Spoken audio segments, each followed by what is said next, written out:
Olá, irmãos, pais. Vamos continuar lendo o livro Discipulado. Começa com Contemplação, do Samuel Whitefield. Hoje vamos ler o capítulo 18. Contemplamos a Deus em sua palavra. Deus se revelou em sua palavra para que possamos conhecer quem Ele é. João 1:1. No princípio era o Verbo, e o Verbo estava com Deus, e o Verbo era Deus. E o Verbo se fez carne e habitou entre nós, cheio de graça e de verdade. E vimos a sua glória, glória como do unigênito do Pai. É o versículo 14. O Pai, que João 5:37 ao 39, diz: O Pai que me enviou, esse mesmo é quem tem dado testemunho de mim. Vocês nunca ouviram a voz dele, nem viram a sua forma. Também não tem a palavra dele permanente em vocês, porque não creem naquele a quem ele enviou. Vocês examinam as Escrituras, porque julgam ter nelas a vida eterna, e são elas mesmas que testificam de mim. Deus começou a criação falando, e ele está profundamente conectado com o que pronunciou. As palavras de Deus são tão centrais para a revelação de si mesmo que João o descreveu como o Verbo. As palavras dele carregam sua vida e revelam sua natureza. Então ele deu-as e preservou-as para nós, a fim de que possamos contemplá-lo por meio delas. Você realmente acredita que sua Bíblia contém as palavras reais do Deus vivo, incriado e eterno? Deus preservou cuidadosa e milagrosamente suas palavras para nós, e devemos valorizá-las estudando-as e meditando nelas com esmero. Muitas pessoas chegam à Escritura de Deus em busca de frases inspiradoras ou de esclarecimentos sobre um assunto. Isso é útil, mas devemos ir mais fundo. Precisamos meditar cuidadosamente na palavra para descobrir a pessoa que a pronunciou. Se não descobrirmos Deus em sua palavra, perdemos o propósito final dela. As histórias da Bíblia não foram registradas apenas para nos dar uma aula de história. Elas foram registradas principalmente para que possamos descobrir quem Deus é. Ela não muda. Ele não muda. Então, o registro bíblico de sua atividade passada nos ajuda a descobrir quem Ele é e a aprender como nos relacionarmos com Ele. A Bíblia foi escrita para que possamos contemplar a Deus e aprender seus caminhos. A obra consiste principalmente de histórias, porque o Criador é profundamente relacional e ele é revelado mais intimamente em um relacionamento. Suas interações anteriores com seu povo e seus inimigos nos levam a descobrir como Deus deseja se relacionar conosco. A Bíblia não foi escrita para dar ao mundo um registro histórico. Trata-se de um registro compilado das palavras e ações do Deus vivo para que você possa descobrir quem Ele é, como Ele quer se relacionar com você, como deve se relacionar com Ele, do que Ele gosta, o que Ele odeia, o que Ele fez, o que Ele está fazendo e o que Ele fará. Se você ama alguém profundamente e está distante dessa pessoa, as mensagens que você recebe dela se tornam incrivelmente preciosas. Cartas e e-mails são lidos repetidamente porque nos permite olhar para o remetente daquelas palavras. Esses registros escritos podem ser compartilhados com amigos com o intuito de que eles também conheçam a pessoa através das palavras. Com a Bíblia é muito semelhante. Ela representa um acesso escrito para contemplarmos a Deus. Por meio das palavras dele podemos encontrá-lo. Foi dito a João que o cerne da profecia bíblica fora dado como um testemunho de Jesus. Apocalipse 19:10. Pois o testemunho de Jesus é o espírito da profecia. Quando lemos profecias, em especial, não estamos estudando eventos, mas a revelação de uma pessoa por meio do que ele disse que faria. As descrições proféticas da atividade futura de Deus, particularmente sua atividade no fim dos tempos, revelam Jesus para nós. Entretanto, isso não se limita ao assunto da profecia. Toda a criação e, portanto, toda a Escritura existe para nos dar um testemunho de Jesus. Deus nos deixou um registro escrito de seus pensamentos, emoções, ações e planos para que pudéssemos descobrir quem Ele é. Subtítulo: Mais acesso do que qualquer geração. Temos mais acesso à palavra de Deus do que qualquer geração na história. A questão é: valorizamos o que temos acesso?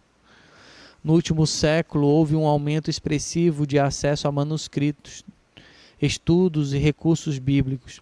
Temos conteúdos muito mais acessíveis, recursos sobre a Bíblia e traduções do que qualquer outra geração. Por causa da revolução digital na última década, o acesso à Escritura cresceu muito além do que qualquer um na história poderia imaginar. O mundo nunca esteve tão imerso nas Escrituras e isso continua a aumentar. Percebemos o que Deus está fazendo em nosso tempo? A maioria dos cristãos ao longo da história teve acesso limitado à Bíblia. Frequentemente havia apenas uma cópia completa em uma igreja ou sinagoga local. Nos últimos séculos, as pessoas puderam ter um exemplar da Bíblia em casa. Os santos do passado ficariam chocados com a facilidade de acesso que temos à Bíblia. Podemos ler ou ouvir com pouquíssimo esforço, a qualquer hora, em qualquer lugar. Ficarei igualmente surpresos com o número de recursos bíblicos aos quais temos acesso. Temos acesso quase ilimitado à Bíblia em inúmeras traduções, juntamente com inúmeros recursos. Os profetas não tinham o que nós temos. Os discípulos não tinham o que nós temos.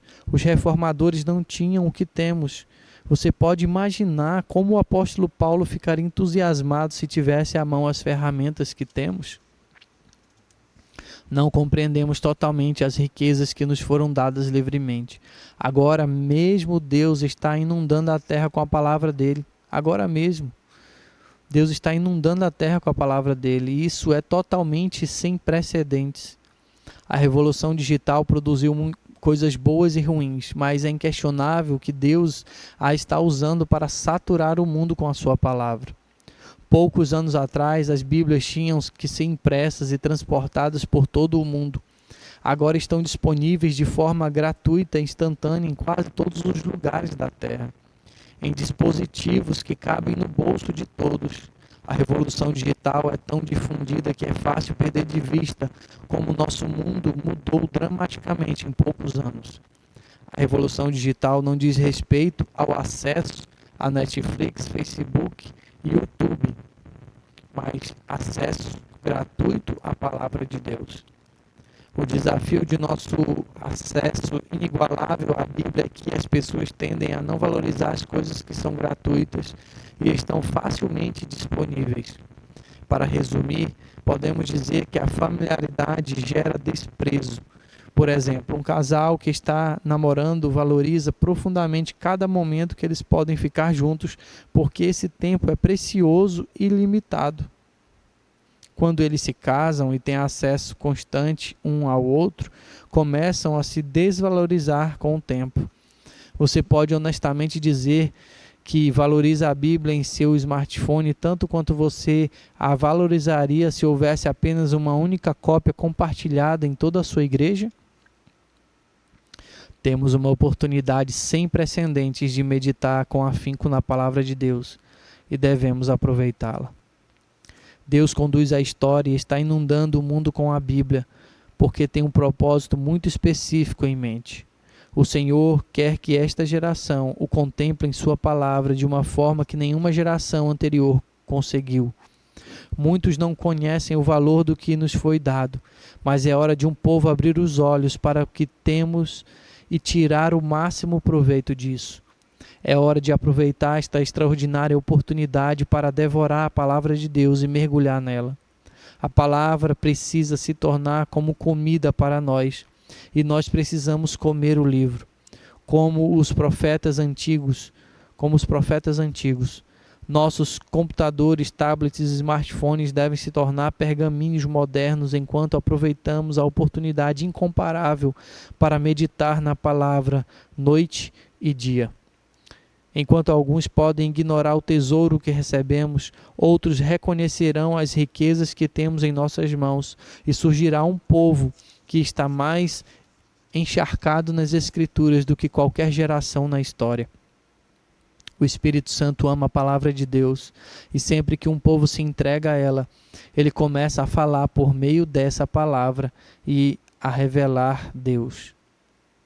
Quando pensamos em contemplar a Deus, muitas vezes esperamos que o Espírito Santo nos dê uma nova visão ou revelação por meio de algum tipo de encontro surpreendente.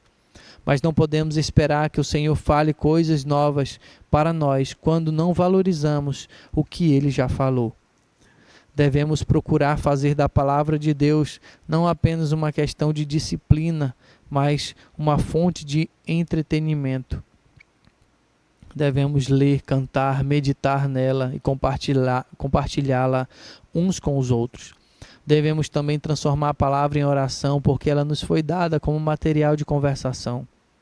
Amar a Escritura não significa ler o máximo possível, o mais rápido possível. Significa meditar com amor e permitir que essa palavra afete nosso espírito, proporcionando a transformação que Deus deseja. O Espírito Santo ama quando transformamos a Escritura em conversa. E se nos envolvermos consistentemente nessa prática, veremos Deus de maneiras novas e inesperadas. Ao ler a palavra de Deus, faça uma pausa e transforme-a em uma conversa. Primeiro ponto, agradeça a Deus pelo que Ele tem feito. Segundo ponto, peça a Deus poder para obedecer ao que Ele manda. Terceiro, peça a Deus para dar discernimento e revelação de frases em sua palavra. Quarto, peça a Deus para transformar seu pensamento para concordar plenamente com Ele. Se você fizer isso consistentemente ao longo do tempo, começará a contemplar a Deus. Se você abordar a palavra dessa maneira junto com os outros, você contemplará ainda mais. Aqui finalizamos o capítulo 18. Até o próximo.